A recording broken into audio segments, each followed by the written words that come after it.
Hey YouTube family, it's Dinko the Realtor, your Utah Realtor. Today we're going to cover the crisis for new construction that is hovering over the housing market. And you know I have the data, you know I'm going to share that with you. And if this is your first time to the YouTube channel, make sure you smash that subscribe button. That way you're notified when new videos drop because nobody gives you this information other than Dinko the Realtor. And do me a favor, if you are a subscriber or not, smash that like button. Help me get this video in front of more people. Now let's dive here into the data. Before I show you the new construction, I actually want to show something else. And this might be pretty similar here for you, or familiar for you if you've been watching my YouTube videos, but check this spike in inventory, right? I've been showing that this growth has just been happening, but look at this spike that we've just experienced here in the middle of July.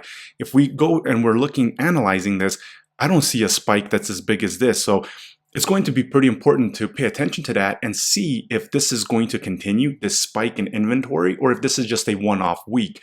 And keep in mind, the video previous week, before we get into this new construction stuff, pending U.S. home sales fall to an all-time low in May. And the data is always late, right? May, that's how they analyze, and we'll get to that here. But check this out.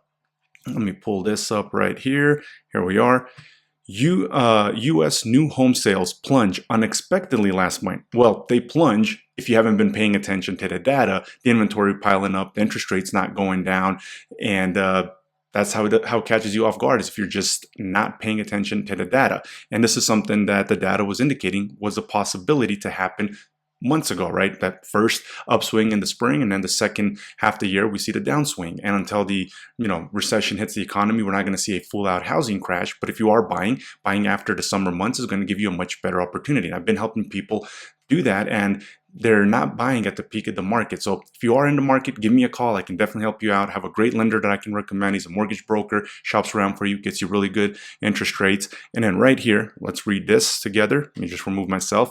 Sales of new single-family houses in May of 2024 were at a seasonally adjusted annual rate of 619,000.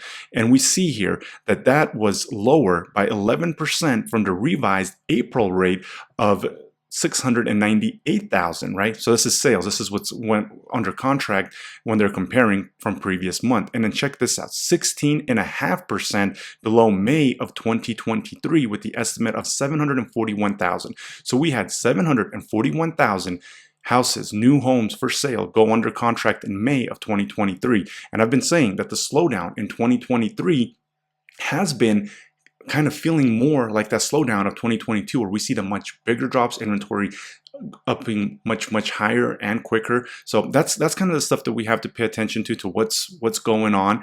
And right here, if we take a look at this now, I'm going to show you some data with the new construction. This is from the St. Louis Fed. So let me remove myself here again. This is the houses that were completed that are new construction. Well, that doesn't look that bad as it was during 08, 09, right? So if we go right here though, however, it was 99,000.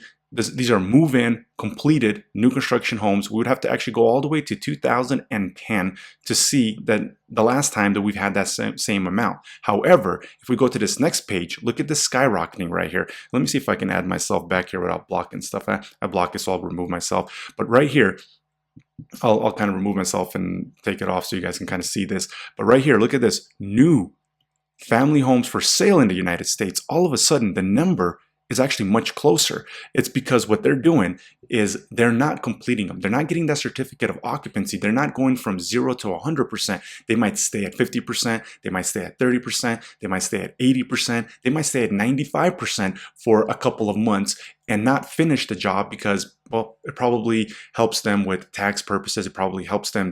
And they don't show this inventory as being completed. However, look at this new construction homes for sale that are available. I mean, right here, it was 474,000, and at the peak, it was 572,000 in 2006. So we're not that far off. And of course, if you are new to my YouTube channel, this is going to be some new information. I'm going to show you the multifamily boom though. And of course, if you've been watching the videos, this is going to be some familiar data points here. Let me remove myself. Look at the new construction. These are those big buildings, units of 5 or more. So the bigger. Look at the skyrocketing that we have of new construction. So if we go back to 2008, 2009 at the peak, it was at 440,000.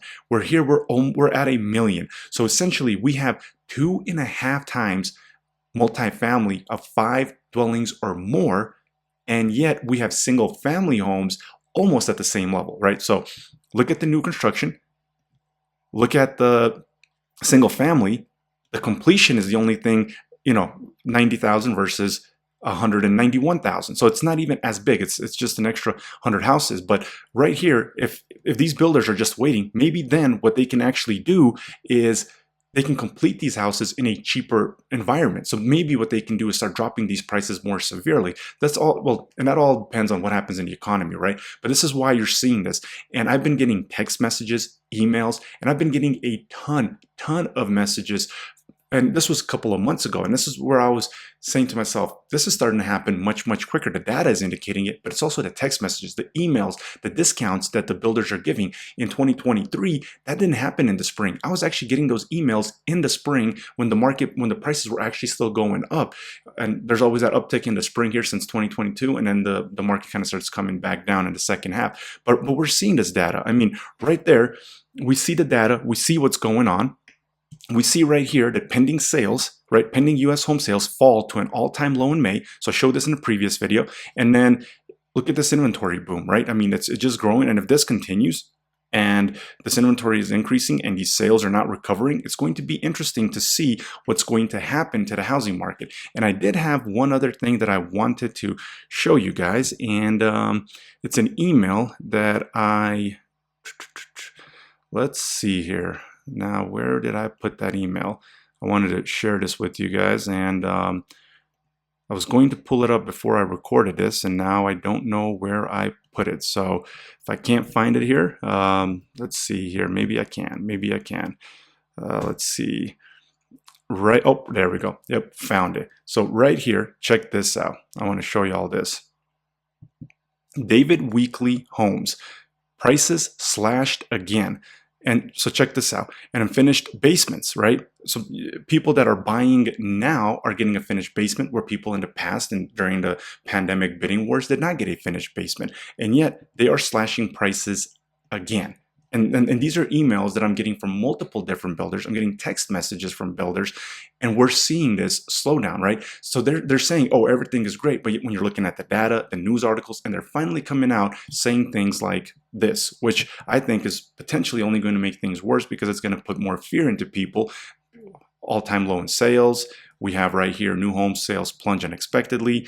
And if there's talks of a recession, unemployment is going up. So right now we're at 4.1%. Last year we were at 3.6, 3.7, 3.8, and now we're at 4.1. So if that unemployment rate starts going to 5, 6, 7%, that's when you're going to see the real pain, I believe, just because even if they do drop rates, then now you're going to have people that are having forced selling, unless they print out money, which seems like the printer never stops. I mean, if they print out the money and they just start bailing everybody out, or they allow everybody to stay in their homes for free, I mean, I don't know what that would do, but there still wouldn't be money circulating. So that's kind of the little part that we have to pay attention to and see what they're going to do. But the Fed or the U.S. economy, the government has been downgraded on their credit rating. So if they were to do that, they potentially would get downgraded again, which would make the cost of their debt higher, which would make our costs as taxpayers, so there would be less money circulating. So there's a lot that's unraveling here in the economy, in the housing market. And nobody's got your back like Denko the Realtor, bringing you information that nobody else has.